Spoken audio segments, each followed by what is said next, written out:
Hey guys, Travis with TechRaptor back at Gen Con 2017. I'm with Rob with Paizo, and they are debuting a little known game that people seem to kind of be taking to. So tell us about it. Well, this is the Starfinder role-playing game. It's our new science fantasy game. It takes place in a possible future of the Pathfinder setting. So we've gone forward a few thousand years into the future, and it's kind of in the solar system of our Pathfinder setting, although the planet where Pathfinder takes place, Galarian, that's gone missing. And that's kind of one of the core mysteries of our setting is this thing called the Gap, where it's kind of a universe-wide amnesia that has wiped out history books and people's memory. And now it's a few hundred years after that, and people are trying to put their lives back together and kind of exploring the galaxy. The sort of assumption is your group of characters is the crew of a starship exploring the universe. The starship kind of levels up along with your party, so it kind of becomes a character along with the rest of the group. You can play any kind of number of science fiction or science fantasy adventures. We're really excited because we've got 7 new core races, 7 new core classes.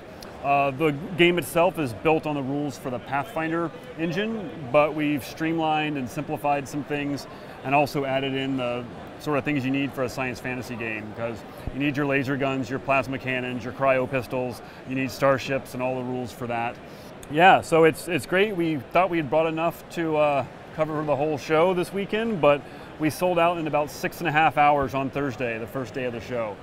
And we brought more than we've ever sold of any book at Gen Con ever in our history, and they all went in the first day. So we're really excited. We sold out at the show, but it's still available in all your local game stores and online. Paizo.com, you can order it from that too. So for the people that couldn't make Gen Con, they can go get this right now in their friendly local game store? Yes, they can. Yep, we already sent them out through distribution. We have both the Starfinder core rulebook. We also have the first volume of the Starfinder adventure path called Incident at Absalom Station.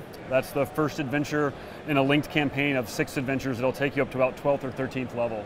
And there'll be a new volume of that coming out every 2 months. And so Paizo's known for supporting organized play and things. I'm assuming that you're going to continue that with Starfinder? That's correct. We have the Starfinder Society organized play.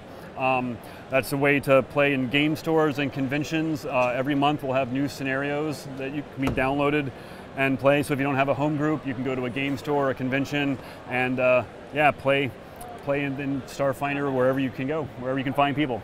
Currently, Pathfinder has a metric ton of players all around the world, and they're obviously interested in the book. For people that don't know that much about it, can you give us some of the differences between Pathfinder and Starfinder? Sure. Well, the core mechanics are pretty much the same. You're rolling a d20 to hit an armor class and that sort of thing. There's been a number of changes, however. One of the biggest things is with equipment. So in Starfinder, every piece of equipment has a level. An item level, and that corresponds to your character's level. So all of your armor, all of your weapons, all of your gear, you're going to constantly be upgrading and buying new things to get better. So at first level, you might have a laser pistol that does 1d4 damage, but by 10th or 15th level, you're going to have a much more powerful laser pistol that does a lot more damage. And so that's how both our damage and our armor class scale up with level. You don't have to keep adding on new magical things to get powerful or keep adding bonuses on there. You're just getting better and better weapons and armor and gear. Another big change in Pathfinder is the Iterative Attacks. As you go up in level, you get more and more attacks. In Starfinder, everybody gets 1 attack or 2 attacks at a penalty, and you can do that from first level all the way up. That's a way to speed up combat quite a bit, so it represents a big change in the system. And then there's a whole bunch of little changes too. We have the 5-foot step, which is a free action in Pathfinder. That's become a guarded step, which is a move action in Starfinder. And lots of little changes, so you've got to kind of pay attention to some of those things, but all of the core base mechanics are pretty much the same as in Pathfinder. So players familiar with the game are going to be able to pick it up, start playing right away, be able to roll up a character. Exactly. Is that similar to the way you roll up a character in Pathfinder? It is similar, although we have a different point buy system. It's a little more simplified as well. But it kind of lets you customize. Of course, you can always roll dice for your ability scores, just if you like the old school way.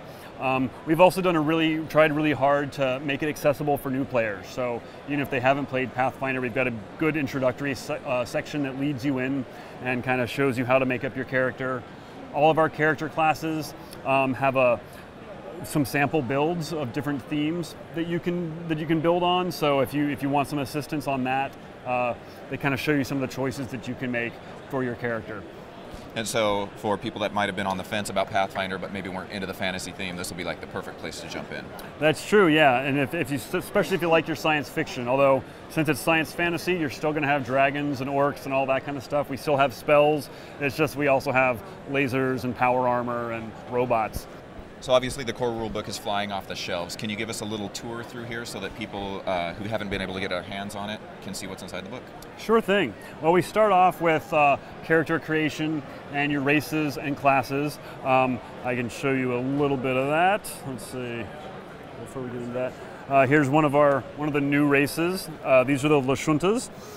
They're telepathic and they live on the planet of Castrovel. That's where they're native from. In terms of classes, we got 7 of those. This is the Mystic. This is one of our spellcasting classes. They have a connection to some sort of power in the universe that grants them their abilities. And it's also, this particular one is a Shirin, our new insect race. Another thing that we have done in Starfinder is introduce themes, which is any character can pick one of these themes, such as Bounty Hunter or Icon. This is just kind of represents your background or perhaps where you want to go with that's separate from your race or your class. There are 7 new races and 7 new classes. I mean, there's a few things that we have, like the Soldier is kind of a space fighter. We have the Technomancer, which could be a space wizard, but that's really more about blending magic and technology together. Human is the only core race that's the same as in Pathfinder. We have lots of aliens instead to go in there, although at the end of the book, we do have what's called the Pathfinder Legacy Chapter, and that's where we give you the Starfinder stats for all of the core fantasy races, like elves and dwarves, gnomes and halflings, as well as some tips on how to convert other things. So if you really need to have a Pathfinder Paladin in your Starfinder game, we give you some guidance on how to convert that over. So if you have a beloved character you've been working on for a few years and you just can't bear to leave them behind, you can bring them into this universe. Right, you'll have to talk with your GM on how exactly you're going to convert it over, but it is certainly possible to bring them over. We got lots of great art. Goblins have always been a big thing in Pathfinder. Well, we've got space goblins in Starfinder. They're a little bit like pests. They have bubble helmets. They have lasers that blow up because they're made out of junk. They're a lot of fun. Here's a view of some of the new weapons that we have in Starfinder. Lots, but from small arms to long arms. We have plasma swords, plasma rifles, cryo guns, needler pistols, all sorts of stuff for all kinds of things. Just like in Pathfinder, we have skills and feats. We have spells for the spellcasters. One of the big things we have for Starfinder, of course, is the Starship Rules.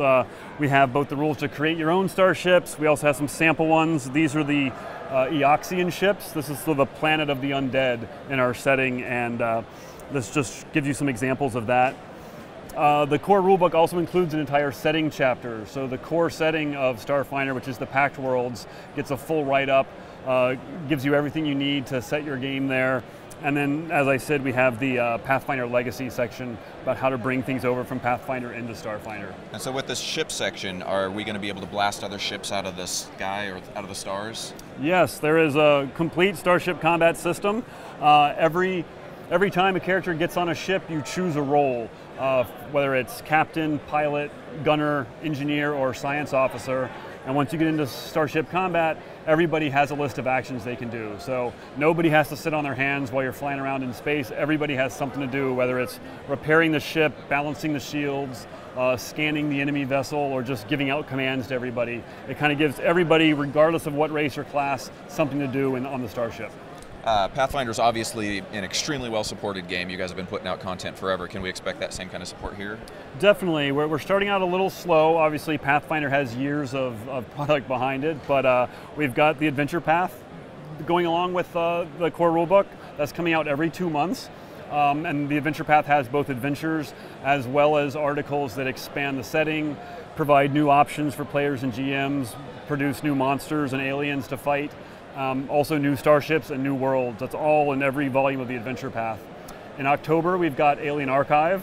That's going to be our first big monster book with lots of aliens to fight, also includes rules for playing a lot of these as player characters. So if you want to play the crazy race from some other planet, we're going to have those rules either as a monster or as a player race. The beginning of next year, 2018, we just announced the Pact Worlds book. That's going to be our big campaign setting book. So we give you the overview here in the core rulebook. The Pact Worlds book is going to really go into a lot more detail on all of the planets and the setting. It's going to give you new themes for those planets, lots of new options, new spells, new feats, all tied to the core setting, and really expand the setting and give you everything you need to play there. So you mentioned there's all kinds of new gear and equipment. People love miniatures. Are they going to be able to get their hands on Starfinder miniatures that represent their character with that cool gear? Definitely. We've got a partnership with Ninja Division. They're going to be producing pre-painted plastic miniatures. They're coming out this fall. They're going to have miniatures of our iconic characters starting off, each of the races and classes, as well as the starships from the core rulebook. And so you're going to have the starships for starship combat and characters to play with and for regular combat on the table. Awesome. Awesome. And based on how many copies of this have flown off the shelves just at Gen Con, you're not going to have a hard time finding a game. So hit up your local game stores. You're going to be seeing games of Starfinder everywhere.